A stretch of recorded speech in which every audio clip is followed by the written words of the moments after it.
maybe we can spend about a minute or two. But meanwhile, I think maybe some icebreakers to get the nerves out. You know. Quick question here, John. I think you'll probably be the biggest whale. How badly are you doing? How are you bleeding? Are you, applying for McDonald's, or what's the status? I don't know if I would consider myself a whale, but yeah, just comfy in spot, not looking at charts too much. It is what it is, kind of thing. But if you've been in this space for long enough, we've all like gone through these cycles. But things like one thing that this kind of recent macro event has got me thinking is like, are we in a bull market, or was that just kind of like an extended, you know, bounce, Right. and like we're actually still in a bear market, so. When we were like coming into 2023, 2024, everyone's like, oh no, we're entering a new cycle, but I'm not too sure now at the moment, to be honest. But anyway, yeah, I'm just sitting comfy in my spot. It's long-term bags, just a couple of swing positions, so not too worried. Not too worried. Not too worried.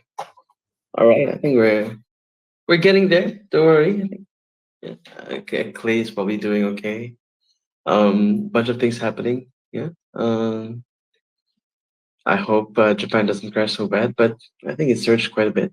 So, some shout outs here from the audience. I think we have a few ambassadors like DeFi King and Usamimi and Sajadi from different parts of the world as well, right? And people from Flipside, from Japan, and Nigeria as well. So, good stuff, guys. Thanks for coming on. Some people from the team, and Jan from the Philippines as well. That's amazing. So this is a premiere so-called podcast or talk show that we're hosting, everyone. So just to put you up to speed, we've always done town halls for Clayton or Kaia, right? But it's always been about Clayton, about the ecosystem and the plans. Well, that was necessary though, right? Of course, because there's so much news coming out every single time, and we've always wanted to have a session to put everyone up to speed. But I think for this particular initiative, we really want to go out into the broader Web3, right? And with our friends, with our network in the space, whether they're building Kaya or not, and to really have that, really find that Asian voice, I suppose, and really also to really highlight the builders, other builders in the space. So, which is why maybe we'll just have a quick rundown of introductions, which is why we have Belinda and Elasis here from. I'll let them introduce. But my name is Paulo. I'm the community lead from Kaya or Clayton Foundation, and yeah, thanks for coming on a what's this? It's a Wednesday evening if you're in Asia, and John.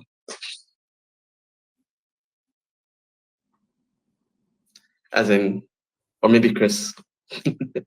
Oh, sorry. Yes, sir. So you want intros? Intros, Oh, yes. okay, sure. So hi everyone. My name is John Cho. I am the VP of Marketing at the Kaia Foundation. I've been with Clayton since Genesis, so back like 2019, and yeah, I've just been part of the ecosystem, helping grow previously Clayton, now Kaia, into what it is today, and really excited to be part of this new kind of like journey, just in time for the new mainnet launch coming up very soon. So yeah, I mean, this is like a new approach to community engagement and content, and something that I've wanted to do for a very long time. So yeah, excited. And thank you to our guests tonight to agreeing to be a part of this as well. So yep, that's it from me. Alrighty. For Belinda, I met Belinda last week actually in Malaysia, so it's pretty fresh. Is it a good thing? But yeah, thanks for inviting me here. I'm Belinda here. I'm the country manager for the Sandbox in Singapore. I think I've been following Clayton for a long time. Previously, before Sandbox, I was doing my own setup of blockchain gaming wallet, and we were invested by Bora Network. So I think we have the same father at a point of time, or like back to Kakao Games. So I think Clayton has been one of the first few like Korea-based project that came up. And I think that's I'm really very happy to be here. And congrats on the Kaia portion. Thanks, Belinda. Wow, and Belinda, Sandbox is one of the biggest, projects in Asia and the world. So we're very much Seb is a good friend of Clayton as well. We always bump into each other in different events, so it's always good to see a friend. And Chris, Hey everyone, I'm Chris. I'm the global marketing lead at Kaia Foundation. So I got into crypto in 2021 at the peak of the last bull. So my bags are doing about as well as you can expect somebody who got in at the peak. But my background is in advertising. So prior to this, I was a no coiner. So I was working in B2B tech marketing, selling data centers and cloud solutions and all that boring B2B stuff. Then I got a call from an ex-colleague asking me if I wanted to get into blockchain. And that's kind of how I got in at the peak. I got suckered by the previous head of marketing. He promised me that Clay was gonna hit $100. Right. I've learned a lot since, including this concept called market cap. So, I know what's possible and what's unlikely. But that's me. So coming from B2B tech, I still see blockchain as a B2B technology end of the day. So I mean I understand that some people call it Web3, some people call it crypto, but to me it's always going to be blockchain first. So I'm in it for the tech. Yeah. Aren't we all? Thanks, Chris. Two more. Eddie, if you're able to unmute.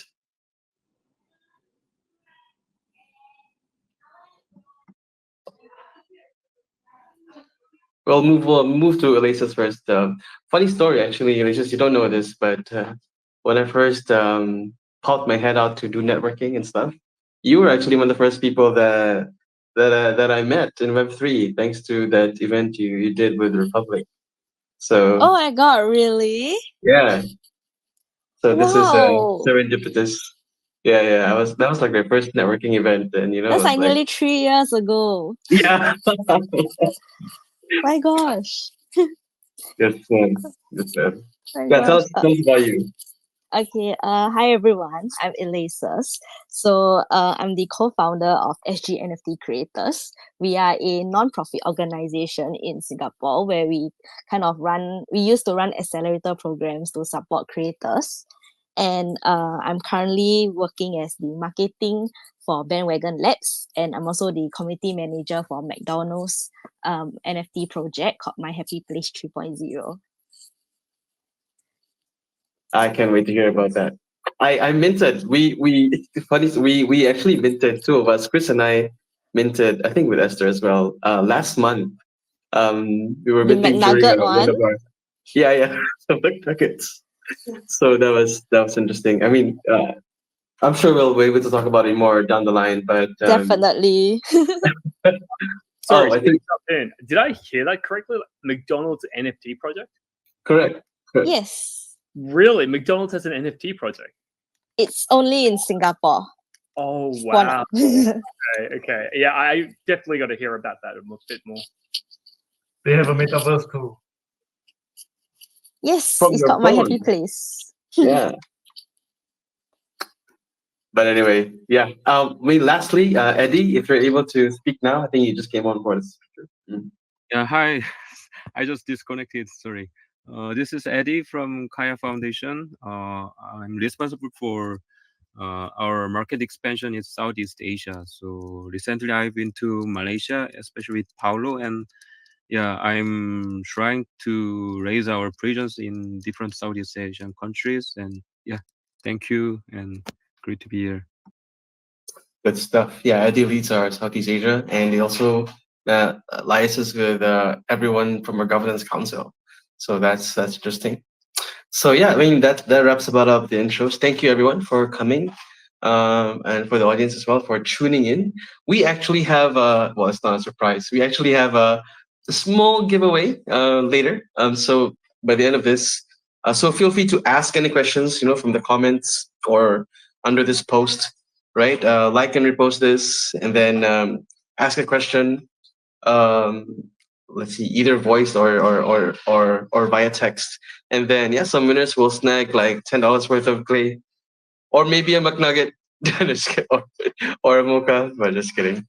But yes, maybe more down the line. But see, this is our pilot, right? So expect yeah. So expect it's a fireplace chat, casual chat with real builders in the space and looking at Web3 in general. So speaking about Web3 in general, um, let's talk about Asia, for example, because that's our theme for tonight, right? Like Eddie mentioned last week, we went to Malaysia Blockchain Week, and that's where I met Belinda as well. Before that, we participated in I don't know GM Vietnam and a bunch of things. Next month, there's Korea Blockchain Week, followed by Token 2049. So there's which is the premier event, by the way, in Web3 in general. So from your and this is an open question, this is for everyone, from your insights, from your traveling, or from your interaction with Web3 in general, what are some Web3 Asian snapshots that you've noticed wherever it is? Like John, you just came from Japan as well, right?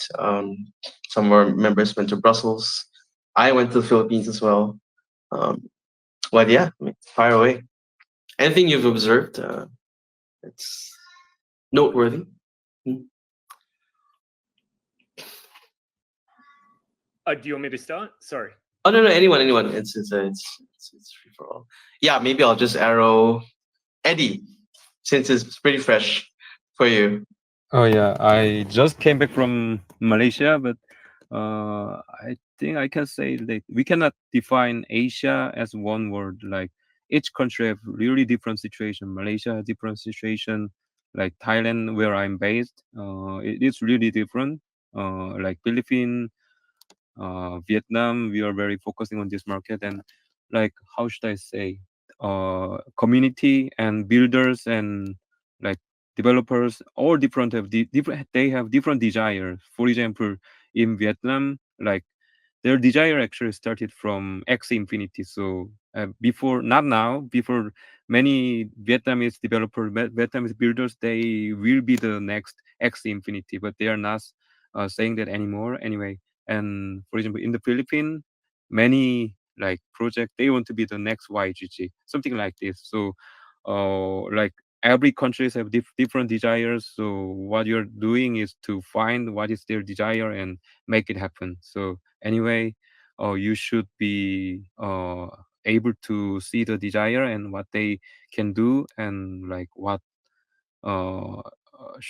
like if we want to support them, we should really be localized. I think that's really Asia. It's all different. Thanks, Eddie. We'll put a pin on that. That's a very good point, actually.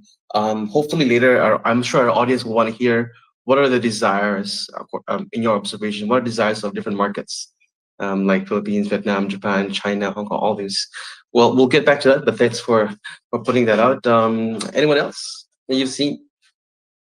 Or maybe Chris. I mean, you're part of content, right? So, what are the general narratives that you've seen, maybe globally and maybe in Asia? Yeah, so I haven't been traveling because I just became dad to the cutest baby girl in the world. But one of the things that I think has been going under the radar is cross-border payments. So even though there's a lot of now, the Ton messenger narrative is kind of dominating.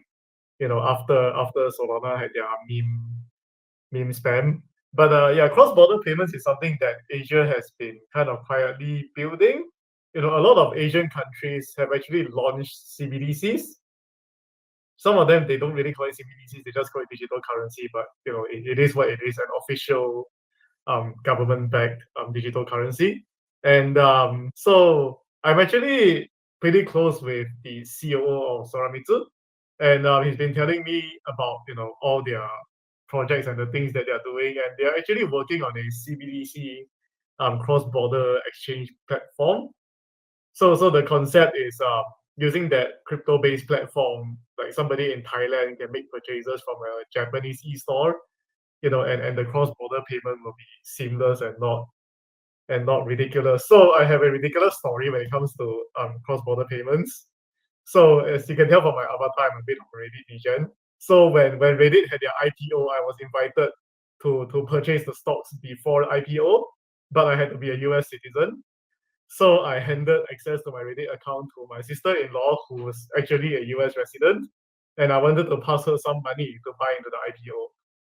And the entire process took so long that we missed the window.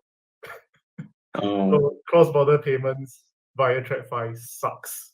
So I think blockchain-based cross-border payments is something that we can really look forward to. That I think Asia has been kind of quietly building. yeah, for sure. I mean, Singapore has XSGD, right? And Yeah, but XSGD is a private stable coin. It's not really government backed. Right. Whereas like the Cambodian what was it? I think Cambodia and Laos. Yeah, the Laos has the digital Lao kit, and Cambodia has the Bakong. But yeah, I mean there are countries that have already issued. I mean, and there's China with their digital renminbi. Mm. Yeah. Thanks, Chris. CBDC, cross-border payments, good snapshot. Alesis? I would say that one country I visited this year was Hong Kong for Bitcoin Asia. And I think it's like really quite amazing to see like how crowded their events were. And cause from what I know last time, like they had really strict regulations on cryptocurrencies and stuff. But it's kind of nice to see that they have so many projects coming up there. And I also think that one interesting thing that I really saw in that country is how they have numerous shops along every street that allows you to perform OTC to on-ramp. And I'm like, wow, because I would think that the regulations would prevent that. But in a way, they are legally allowed to operate those shops there. So I was quite amazed at that. Like in Singapore, if you want to on-ramp your OTCs, it's definitely not easy to do it. And it's based off trust.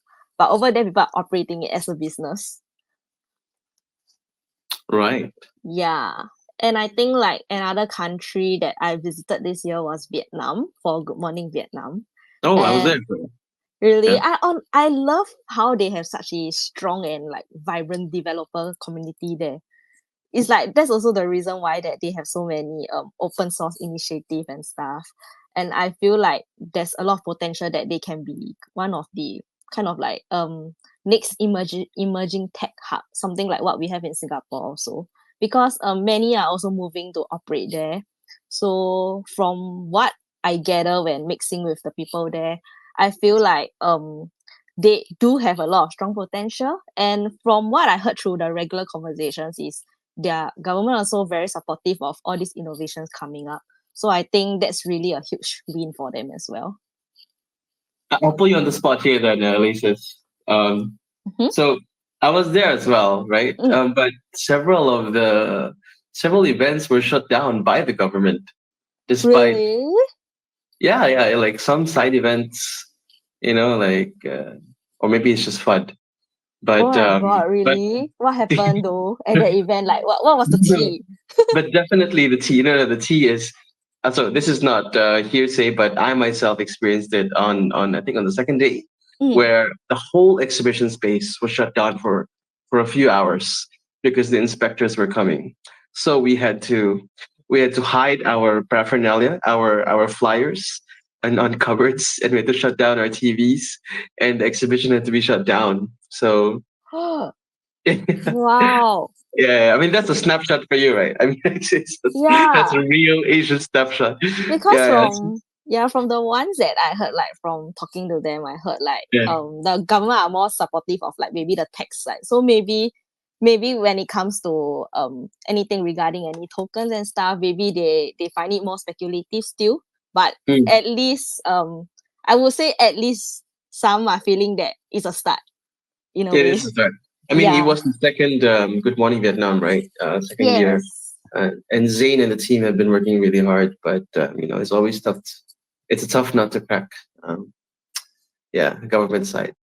But yeah, Mm. thanks for that. The rest, we think left with John, maybe. Yeah, I mean, so this year, you know, I saw myself traveling to like Hong Kong, Vietnam. I mean, obviously Singapore, Korea, and so on. Just like the major kind of like hubs in Asia. And I don't know. I mean, like to be honest, to be just very frank, I kind of have like I kind of got mixed signals. Because like whenever you're on the ground for these conferences, the enthusiasm is overwhelming. It's great. There are a ton of people, as you guys noted.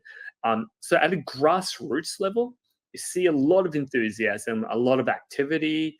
A lot of just people doing a lot of different kinds of stuff, basically. But what I've come to realize is like so there's a lot of activities and a lot of people like doing lots of different things at a grassroots level. So, but what does all of this result in? So just kind of like looking at like for example Vietnam and Hong Kong, I was hoping like all of these kind of grassroots efforts would ultimately like effectively end up in something a little bit more concrete and tangible, revenue generating and so on. But that's not really the case yet, right? I think, and that's the situation in Asia, and a big reason for that I think is because the lack of regulatory clarity in the Asian region. I mean, governments, they understand the potential of like blockchain and Web3 technologies, but I don't think they have the confidence to really kind of like back it up. So there's a lot of hearsay. There's a lot of like conversations, a lot of frameworks being proposed, a lot of like just bandwagoning and stuff like that from governments and lawmakers, but nothing really concrete. And so again, I don't think they have that confidence yet. Maybe they do now a little bit more now that we have the BTC ETF and the Ethereum ETF out in the States. But yeah, for me, it was a contrast because at a grassroots level, so a lot of energy, enthusiasm, and so on. But at like at a business or a regulatory government level, not much happening, to be honest. So that kind of like concerns me. But I do feel like as if that's going to improve as the money folks, like the VCs, the Asian VCs, and the and lawmakers gonna get a more concrete understanding of the potential here, I think. Yeah, speaking of that, I mean, Belinda just came back. Belinda, can you raise your hand and speak? I'll put you up as speaker. Because I really want to hear about her with her experience in Singapore and in Hong Kong as well, especially because a lot of her team is from there.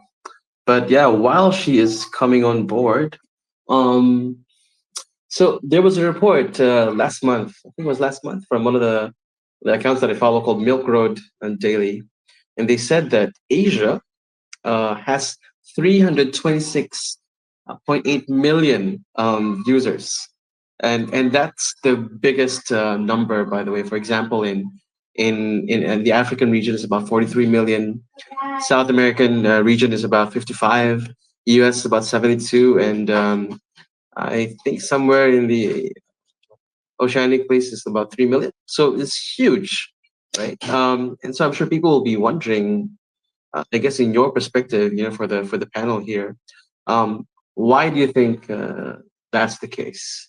Maybe Belinda's back. Maybe we'll hear from you first. Yes, ma'am. Sorry, like I think I just lost a connection a little. I Yeah. think for me, like, because the Sandbox, we are quite an international organization, so I've been really lucky to be part of their whole entire like space. We do see it differently from different countries.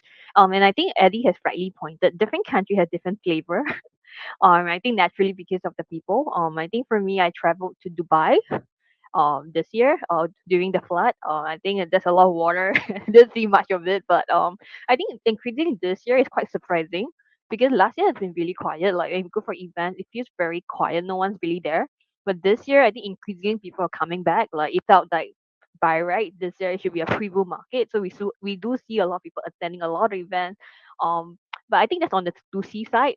On the 2B side of things, like, for business, I do feel like increasingly, like, the crypto companies are getting a bit smarter in terms of how they manage their money. It's no longer just throwing up money out, but I think company has matured to a stage whereby they want ROI on the things that they do in terms of marketing. So I think I do see that in many companies that are of a certain size that they grew the market for many years. And I think this year it feels like spending wise, although like there's a lot of events, but asking a company for sponsorship for an event is like actually quite a big challenge for some event organizer because everyone's like, hey, do we really want to spend the money? Like, can we spend the money wisely instead? Like, we could do more dedicated like marketing outreach and or like something that's more not so spray and pray kind of situation.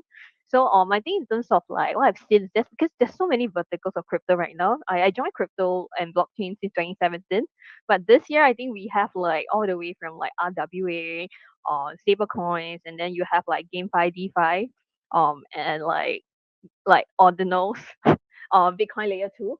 So I do see like different countries there's a bit of different emphasis. Like I think Bitcoin layer two, there's a lot of like Chinese interest. So I think I do see that very Mm. aggressively.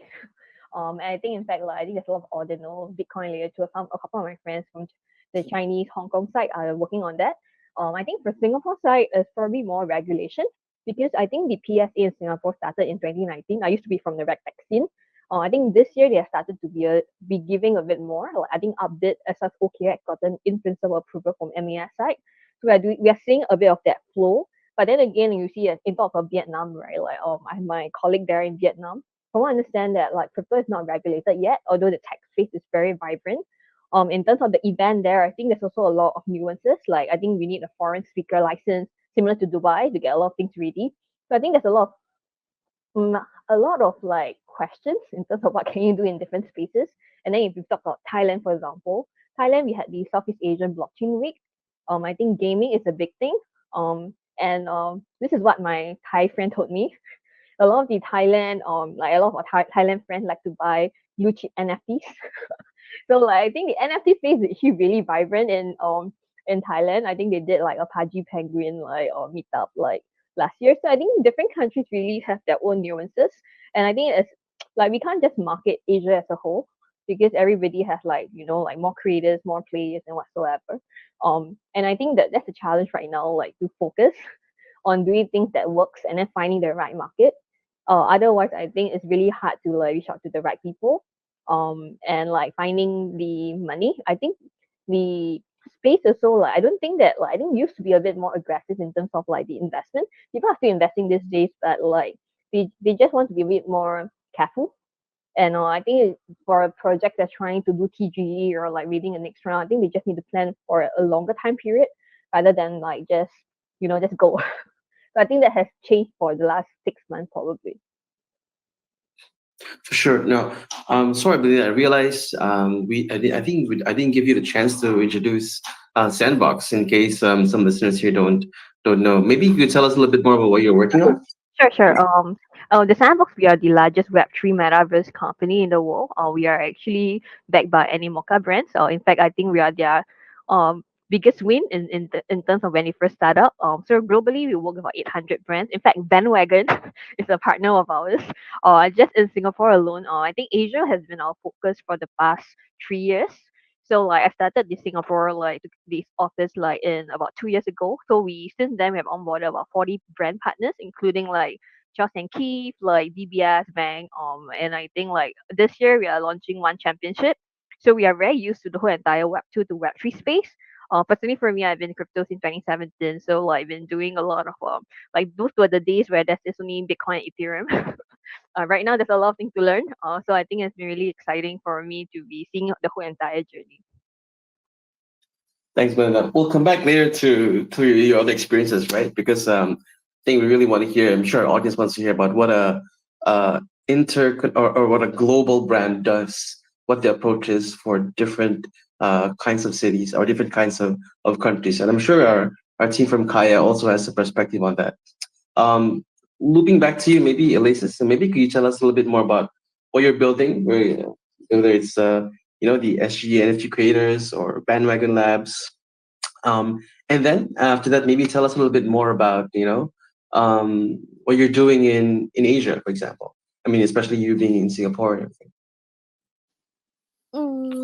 I would say that I don't have like the full view of Asia at the moment, seeing how that most of our partners are actually based in Singapore, like CapitaLand and McDonald's. So for us, we just ended the McDonald's Metaverse activation. So what happened previously was we actually created a small metaverse within the McDonald's app where you can actually earn daily vouchers by completing tasks within the metaverse. And if you're a Grimace holder or a McNugget holder, you'll be able to access a secret Grimace Island where you kind of get to earn digital wearables, and your NFTs will even reflect on the wall of fame within that secret island. So these are McDonald's first, I would say McDonald's Singapore first step into Web3. So obviously they had some concerns when stepping in, like for example, how the NFT space may seem a little speculative, and you know how people used to call NFTs a scam. So even when stepping in, they also were worried about all this. But we kind of have to understand that they are trying to utilize the tech better to reward their fans. Hence, we decided to go with the decision to make all these tokens soul bound rather than being tradable on platforms like OpenSea and stuff. And by rewarding the fans, we're also able to study more on their behaviors while we work on the My Happy Place metaverse activation. So in the first place, the NFT project was like a pool for us to study their behaviors and also see what people really like before we curate the real life benefits through the metaverse. Alrighty, thanks, Alexis. No, those are really huge wins. Actually, that's I mean, there's a McDonald's in like every city in the world, you know, and the fact that this kind of innovation is starting even in Singapore is it's amazing, and Yes. for you to have pulled that off, it's big kudos. Yeah. So the idea is that since we're able to do this in Singapore, then in future, who knows, maybe it's easier to replicate in other countries as well. But definitely very honored to be able to do it in Singapore and be the first for it. Yeah. Amazing, John. Yeah, no, I have a question. So like, what compelled McDonald's Singapore to actually go move forward with this? Because I mean, obviously, in terms of timing, you know, the whole kind of like metaverse and NFT meta is, you know, a little, you know, not over. I don't want to say over, but you know, it's past its peak. So just really curious as to what motivated McDonald's Singapore to move forward with this. Oh, I would say that definitely they have taken inspiration from our portfolio as well, because we've already done it for Capitalverse, which is by CapitaLand. CapitaLand has been running this for 3 years already. So when McDonald's saw it, they kind of want something similar, except that they are more in a way conservative. They are more careful of what they're going to do. Hence, they prefer to have this whole metaverse being inside their app. So this is something that we built as it's a custom build for them only. Hence, also we kind of have to assure them that this is going to be safe. So we have to work with their global team to really ensure that this thing would function well and would not it will not cause any like loopholes or anything on your global application. And also, I think this is also how they want to make sure that they can reward their super fans. So actually, McDonald's Singapore to be specific, they always have a super fan community, but they don't know how to really reward these people without having to take their information as well. Because from what we know, you can track their behaviors, you can take their emails and stuff. But the thing is, these are still like, in a way, the old-fashioned way. I'm not sure if you all get it, but it's more of like, we don't want to have to keep sensitive information of these people, but we want to know that they are rewarded because they are, in a way, our McDonald's true fans. Hence, they decide to go the NFT route as well. So the NFT route is only available to members of their application. So if you were to like go to regular store or you have the app but you are not logged in, then you're not able to mint at all during that period. And then I think one of the ideas as to why we actually brought this idea to them is because they are very intrigued by the fact that this can help bridge the gap between the digital and physical world. So the metaverse was something that they always wanted to do, and they feel like it can bring out the world that they want their fans to be able to see that is not really doable in real life. And also because of the fact that they have so many fans, you can't possibly host a party and have like 10K people swarming into an outlet to kind of execute this. Hence, the metaverse made more sense for them as well. Hello? Wow. Yeah, thanks. Thanks, Lisa. No, actually, that makes sense. I didn't think about it that I didn't think about it that deeply. That there's actually a proper use case. I think the pessimists would just call it like a bandwagon effect. For lack of a better term, or like people just riding on this Web3 wave, but for McDonald's to think about it for the consumer's benefit, so that they can get rewarded while not breaching their data. That's actually a really smart way of a use case. So yeah, thanks for sharing. I'll pivot to maybe the other team here. I mean, if you have any input as well, maybe Eddie. Eddie, you've worked with you work with different governments, and you work with all the different governance councils of both Clayton and Fincha, right? From SoftBank to Kakao and all that. Any trends do you think that institutions are jumping into recently and maybe in the future that you see? Oh yeah, I think there's one big trend. Actually, the merge of Clayton and Fincha is the big trend of institutions like Line take part in the stage. I think that's the biggest thing. And I think in Asia, still like institutions are hesitant to join the war, but especially in Thailand, I saw a lot of like players are actually institutions. For example, one of the biggest investor in Web3 industry in Thailand is like, for example, SCB and also Kashkon Bank. They are a bank, and like it is not, for example, it is not easy to find banks are invest in Web3 or participate in Web3 landscape in Korea, but that is what happening in Thailand. And other than that, institutions, for example, in Korea, SK Telecom, they are also working with other chain, and there are several entities, especially also in the Philippines. I saw that, for example, Gcash, which is a product of the biggest telecom company in Philippine Globe, they are also like integrated with crypto, and they're like Gcash is a payment system, but behind they also included like crypto. These kind of things are happen. Actually, many people don't know this, especially those from the Western side. They don't know crypto adoption is Web3 adoption is happening in Asia. Like for example, the question you see above, or people are asking mass adoption in Asia is lags behind, but actually, Asia is the with the highest, uh, according to the crypto analysis, the highest crypto adoption in terms of crypto adoption index, and it is really happening like when happening behind. That's my perspective. Thanks, Eddie. So since you've spoken about brands, maybe Chris, John, Belinda, you deal with brands as well, right? So what is the sentiment, do you think, largely of brands towards the Web3 space? Is it a sunk cost? Is it bullish?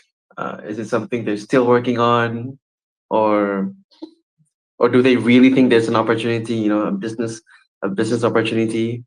Um, I'll leave it up to you. I guess I'll just start the conversation. I mean, so it's a really open-ended question, because there are so many ways you can approach answering this. Back during the 2021, 2022 bull market, I spoke to a lot of brands that wanted to, leverage NFT tech, that wanted to, potentially, open up a virtual space that could also act as like a front end for e-commerce. Just the whole spectrum of things. And obviously, the reason being was because it was just like on the tip of everybody's mouth. Everybody's talking about NFTs, everybody's talking about the metaverse, and so on and so forth. But at a higher level, at a more strategic level, I think there's definitely been a shift in way consumers, engage brands, interact with brands, and also the consumer decision journey. And if you work in marketing, I'm sure you're familiar with this. So the if you're not, though, the consumer decision journey is basically a model that McKinsey created like way back when, that outlines the journey that a consumer takes from initial discovery of product to the actual purchase, right? So the same model for the consumer decision journey had been used for like 20 years, 30 years or something. But recently, especially like post-COVID, that journey has changed a lot. Obviously, we have social media and so on. And what brands are finding now is they have to engage this consumers not as individual purchases, but as a community. So brands before, like brand power, brand awareness, brand preference, all of that, a lot of that was very just kind of like, like a face value kind of like interaction and engagement. So, for like brand recognition or recollection, all you need to do is just like, just put out advertising all over the place, But now, a lot of that is very dependent on like, how you engage with your fans on social media, how you, interact with the consumers in that post-purchase phase and so on. So basically, they've come to realize that they have to build a community around the brand. And because of this realization, I think they just, they've kind of like pinpointed that Web3 technology can, really help them create this, help them facilitate this. Because if not, existing web, quote unquote Web2, infrastructure like, Instagram and so on is very limited in the kind of like the community building features and functionality, whereas Web3, community is very core to everything. So I think because of this change in the way that consumers actually engage brands, that has organically just made brands take an interest in new technologies that facilitate community creation. And Web3, I think it is and will continue to be a big part of the infrastructure they look at to facilitate this community building. Thanks, Sean.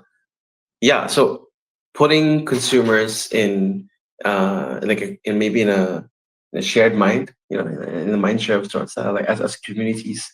I'm sure this is something that Belinda is familiar with as well, right? Or maybe even Chris, as you draft narratives. I think my question is maybe for Belinda.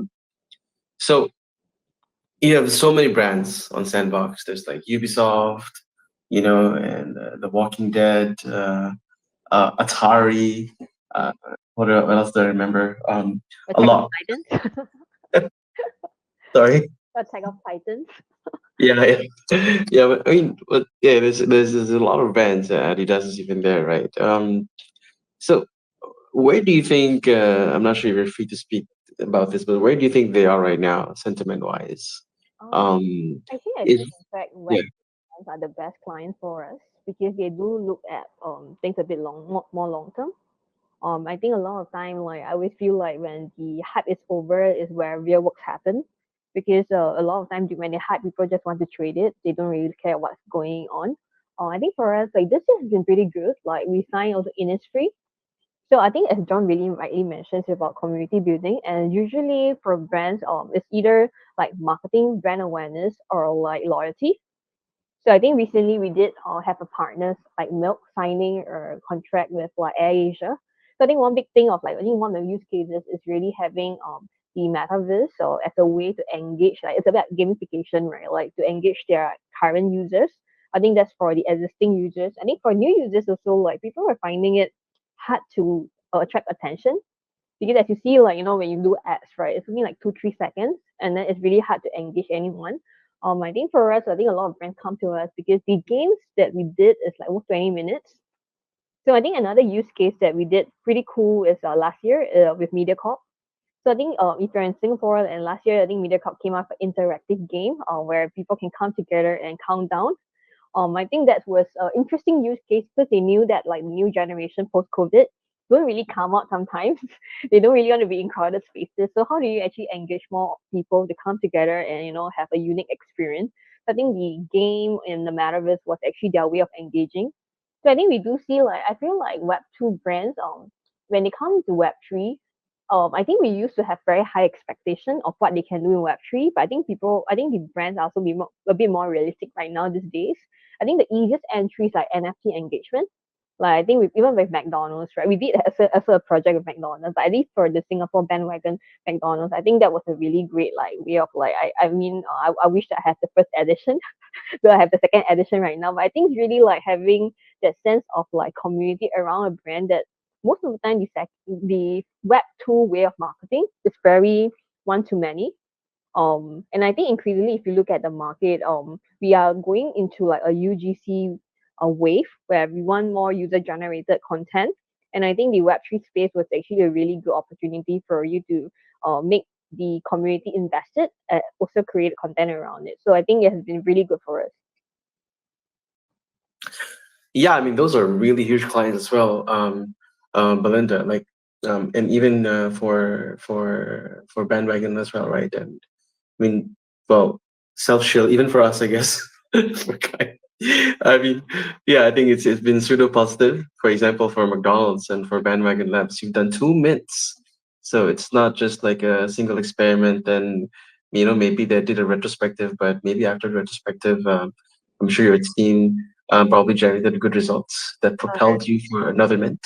Yeah, So but I think that's who you are talking to. I think the marketing people are great. The innovation people in this year they are a bit more like into AI. So I think difficult, definitely like maybe Web3 spending is way lesser compared to last year. right? For sure. Yeah, and then you mentioned about the communities as well, right? What's the pick? So I want to move on to because Asia is known for the play to earn space or the X to earn space. I mean, we've seen the reports of this space having like the biggest, like 3 times the population, and the adoption rate of Vietnam and Philippines, and India and all that. Moving on to 2024, 2025, this is a question for everyone. Yeah. Where do you think this X to earn, play to earn industry will be in the next maybe half a year or so, based on your position, your experience, etc.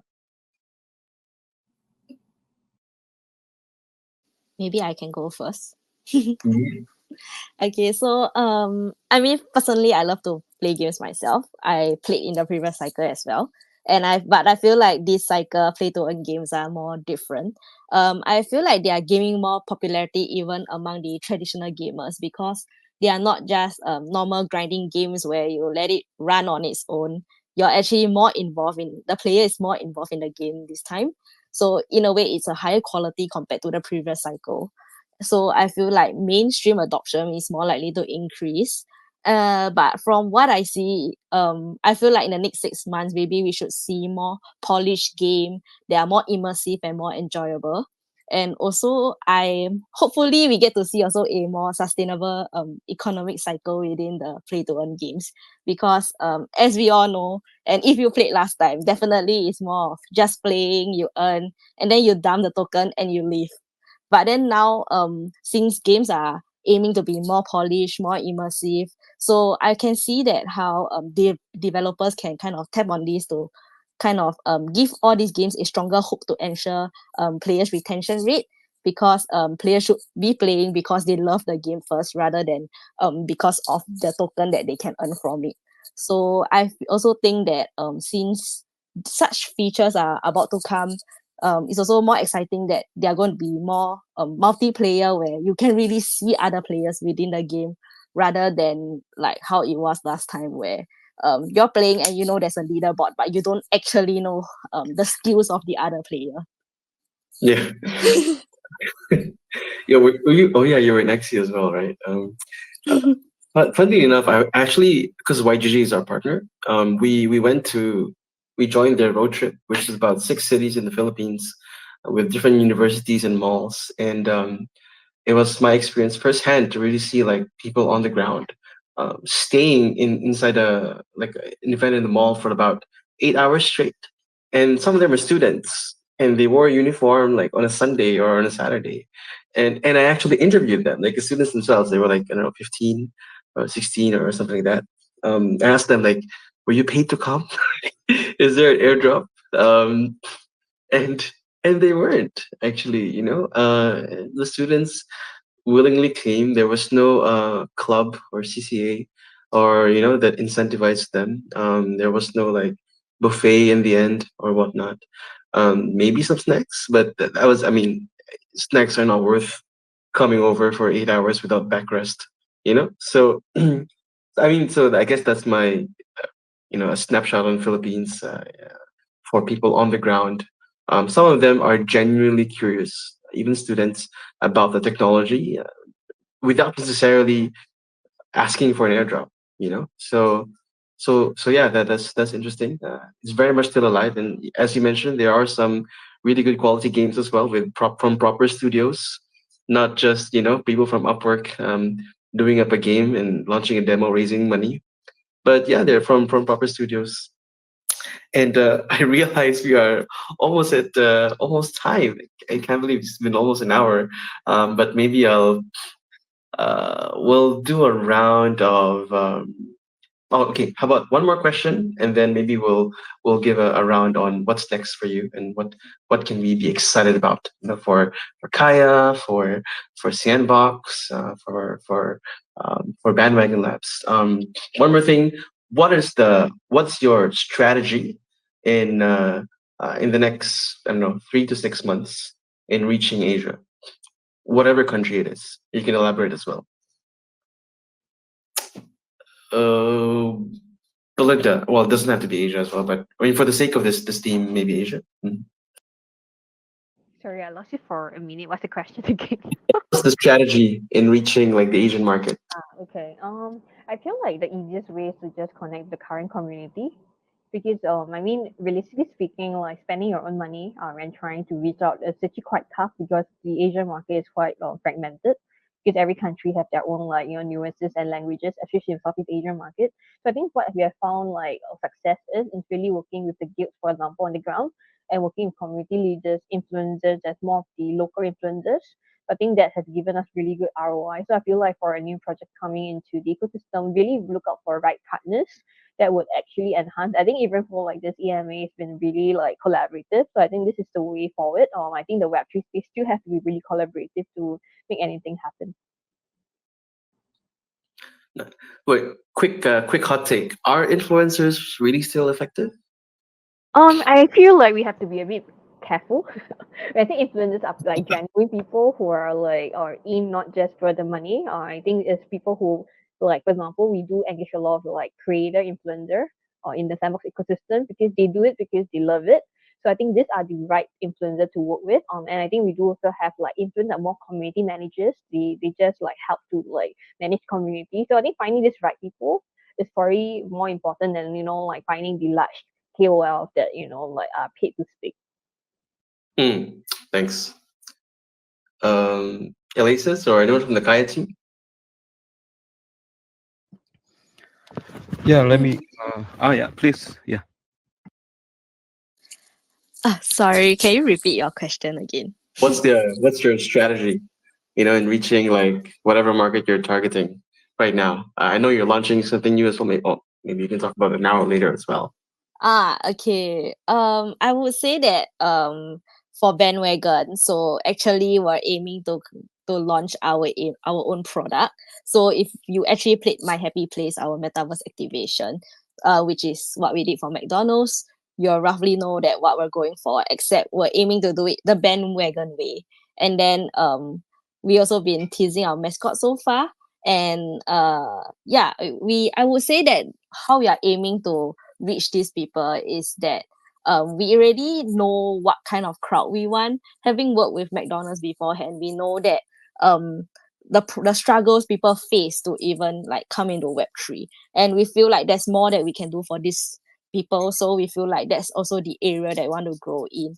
Definitely we'll have to hire people who are more have a passion to really be online to help these people, because like Belinda said, this space is really not easy to get in as well, and you want to be careful of which influencer or ambassador you're getting in. And the thing is, it's a space that runs all day.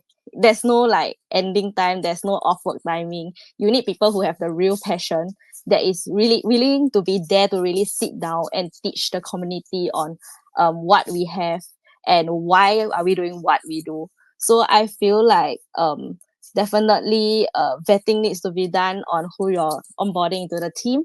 And I also think that since Bandwagon, we are looking at more of onboarding the non-crypto native, then we will work with influencers, like gaming influencers, Web2 ones rather than Web3 ones, so that they can actually reach the traditional gaming side. And then like what I said previously, what we want to do is also to make sure that people love the game rather than because of any potential tokens and stuff. So that's also the angle that we are going for.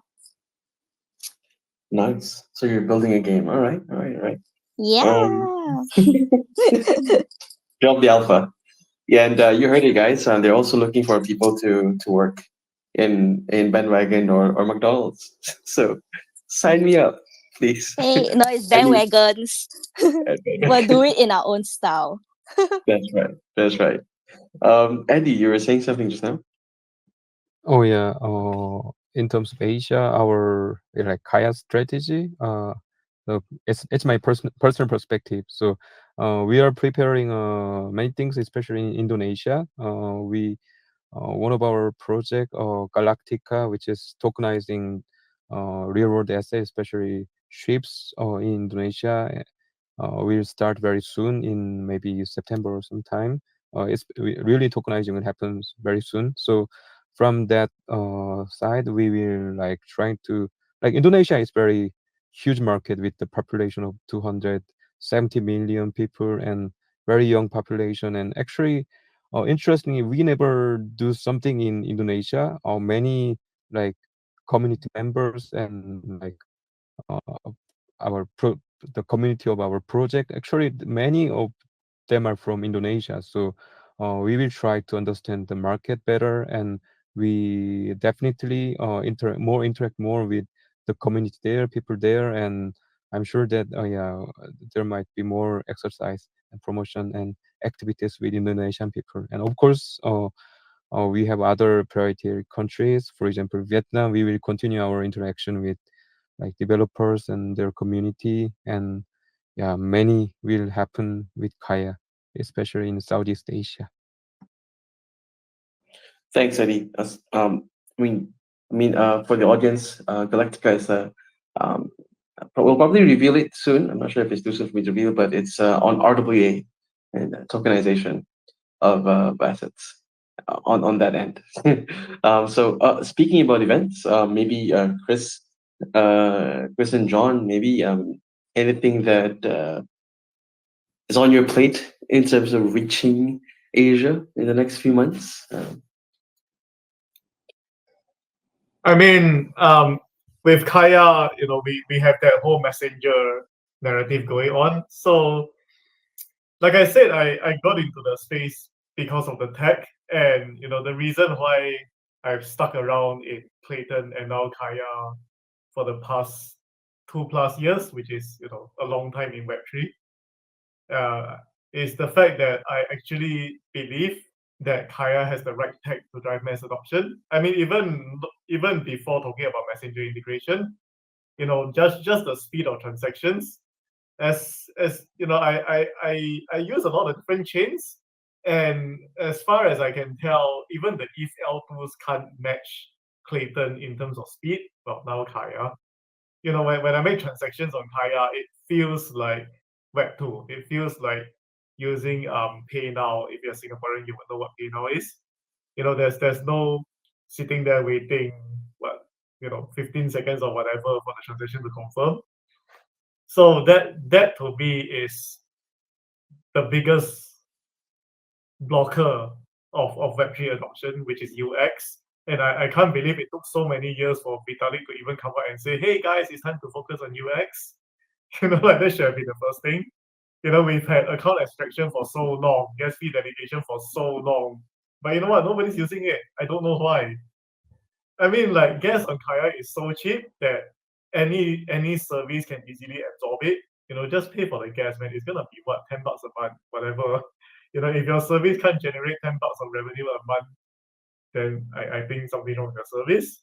So I see that the tech is all there. It's just waiting for that builders to actually implement it in a way that actually makes people not frustrated trying to use Web3.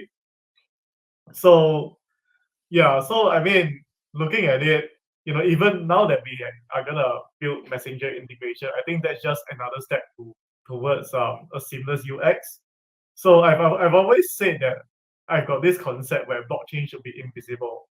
Like how when you play an online game, you don't know whether it's running on Azure or AWS or Google Cloud. So the ideal end state for blockchain should be the same. Users should not need to know, oh yeah, hey, I'm using this service, it's on Kaia or it's on Ethereum or whatever. They should just use the service, enjoy using the service, and pay money to the service. And then the service earns more money than they need to spend on gas. So that should be the ideal way. And I think that is something that is very, very possible on Kaia. Our gas is negligible. So recently, Seven Dragons, this NFT project, had an airdrop to everybody who owns the NFT saying like, hey, we'll give you enough clay to level your dragon up to level 5. So people got excited. They waited for the airdrop and they got like 3 clay. And they were like, what? So it's like having low gas fees is crucial for debts and services to be able to lower the operating costs, in B2B space, so they have lower OpEx. And then having delegation, of course, lets them do that for the users, so the users don't have to deal with it. And naturally, with wallet integration, account extraction, all that kind of stuff, the end users technically don't even need to know that they're using a Kaia dApp. So to me, that is what I would personally view as the ideal end state. It's perfectly doable. The technology is all there. It's just waiting for builders to actually decide that, seamless UX is actually important. Right. No, thanks, Chris. So in case the audience doesn't know, so Clayton was initiated by Kakao. So we're actually integrated in the messenger itself. And recently, we're merging with Finsha, which is Line Messenger's ecosystem. So that's the concept where it was coming from. And as you said, we're working on a proper integration with the messenger itself as well. And maybe John will talk about this later again. And we're launching a builder program or an accelerator of sorts, which we're announcing, I think, next month in Korea.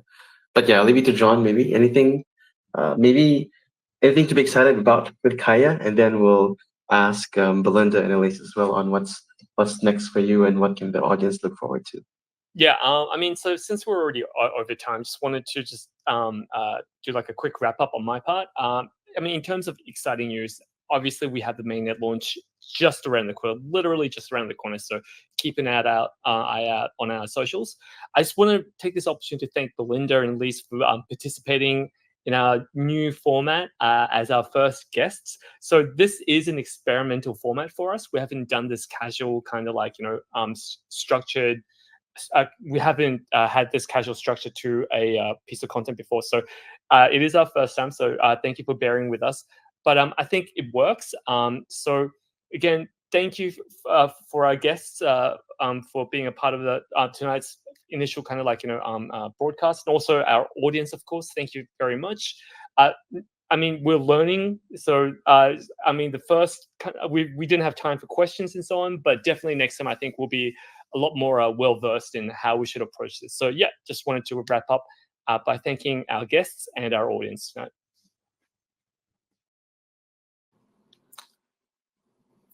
Elasis and Belinda, what's next? What can we be excited about? Okay. So I just now I already said that Yeah. we're actually gonna do our game, right? Good So, job. still working on it. We're still running a lot of tests.